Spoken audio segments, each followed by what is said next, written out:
everybody. Welcome back. I'm just waiting to pick my children up from school, and I've got my little boy in there who'll make some little noises every now and then. I just thought I'd fill you in on what's happened with my mum. You've seen my mum in a few videos. She's 91 years old. Kind of struggle with that because I never thought of my mother would ever get to the stage of being a frail little old lady. No, we didn't go on a bouncy castle, neither did Nana, Baba. Yeah, Nana fell down. She had a fall. She's had a history of falls, had no memory of the fall. So I got a call and I went into the hospital. She didn't have any memory whatsoever of falling, which I guess is a blessing for her. We were there for like 8 hours. No, there was no bouncy castle at the hospital, darling. Bouncy castle. But there was free Wi-Fi. Well, I'm not complaining, but I'm not entirely happy with how it all went. Yes. The bouncy castle has gone. Pop it. I didn't pop it. Did you pop it? Yeah. You popped the bouncy castle. Guys, I'm trying really hard.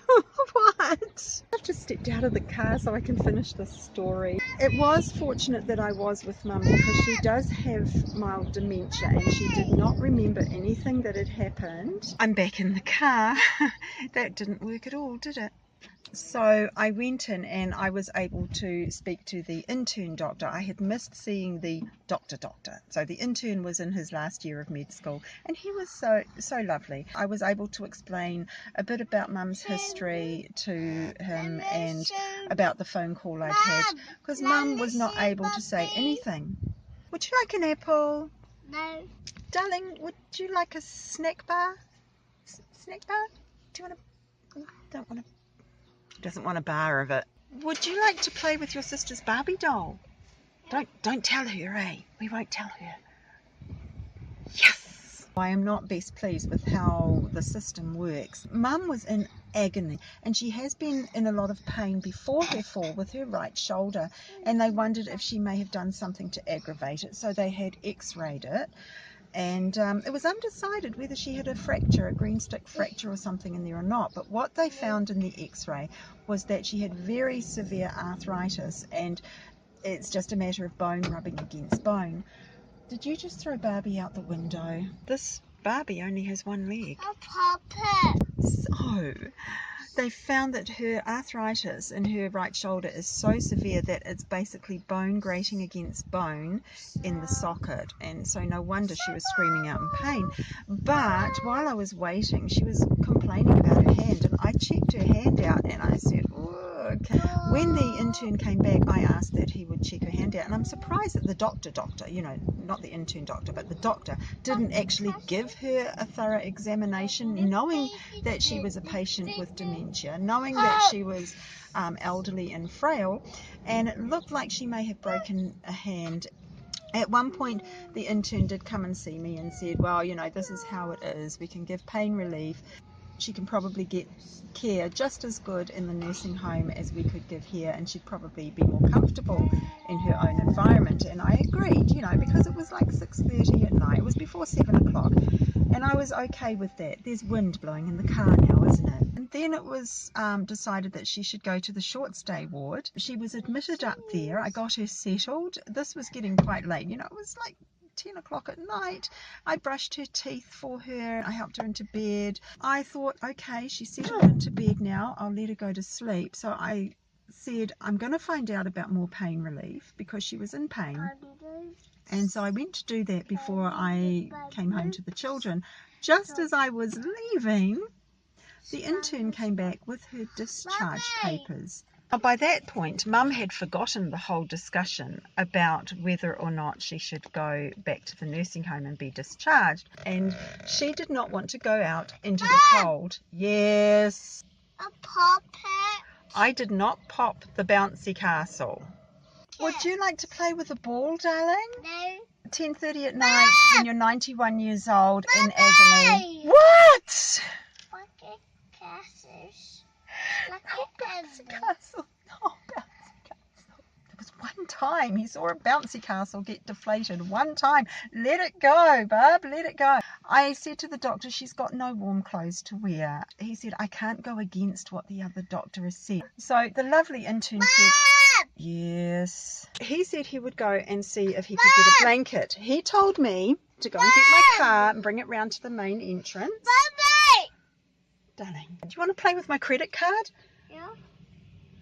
He said he would bring Mum down in a wheelchair to the entrance while I brought my car right outside and we could just pop her in. The problem was that I had my daughter's old car. It wasn't a comfortable car to transport an elderly person. Would you like to play with the Minion stress relief toy? Because if you're stressed, you might find it helps. He brought Mum down. Now, she did not have a blanket around her.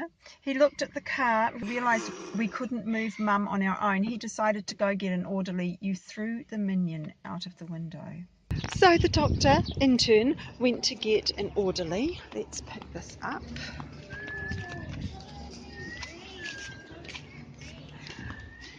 Don't throw it out again, sweetheart. Now, he was gone for a good half hour. My mother was not wearing a blanket. She was not even wearing clothes. She was wearing a hospital gown. She was confused. She wanted the toilet. She was saying, I want to wee. This was in a public area. I quietly tried to tell my mum that she was okay. She was wearing a pad. The doctor, not so quietly, the intern said, it's okay, you're wearing a nappy. Everyone could hear this and I'm thinking, where is the dignity in that? I did take her home. It was a very uncomfortable ride for her. While we were waiting, by the way, I wrapped this around my mother. I wrapped a car sunshade around my mother to keep her warm. It was nobody's fault. It was just the way the system is. Sorry about that. Did you get the gist of the story? Mum, half naked, out in a public area, needing the toilet, everyone knowing she's wearing a nappy. I had to wrap the car windscreen sunshade around her to keep her warm. I managed to get her home to the rest home. They were expecting her. They were shocked because they thought that she would at least be sent back in an ambulance, not that I would have to bring her in an uncomfortable car. We got her settled. I suggested they didn't even bother trying to put her into her nightgown because she had been prodded and poked so much and she was so uncomfortable. And I just felt stink. I know they couldn't do much about it. I know that they were busy and I know they needed the beds. But I feel like I was a really bad advocate because I shouldn't have ever agreed for her to go home that night, even if it was a lot earlier, because I should have known hospitals, when they write discharge papers, it takes them 3 hours or 4 hours. I should have known better. I should have been a better advocate. When they did ask about her going home that night, I should have insisted that it was in an ambulance. It was the last thing that did me in, when she was out in the public area and her dignity was stripped, and that hurt me, and thankfully she won't remember it, but that's something I'm always going to remember. And I'm sorry that she's suffering so much pain. Being old, getting old is not for wimps. But what hurt me more was that her dignity was taken away. So that's my beef, and it's nobody's fault, and I don't blame anybody. I'm getting back in the car now to talk about bouncy castles. But she's in a more comfortable place, and at the nursing home they are reviewing her medication. The hospital discharged her with Panadol. I think I'd better go now. I think I've done really well. Give me a thumbs up if you think I've done really well. This is a club thumb. Have I ever mentioned I have a club thumb? And I'm really embarrassed about it. So now I just say, hey, I have a club thumb, so that nobody actually notices and goes, ew, she has a club thumb. I'd love for you to subscribe to my channel, because we could be friends then. We're practically related now, because if you've watched this far, you're into Tahiti. I've got to go and plug in a bouncy castle now. Bye!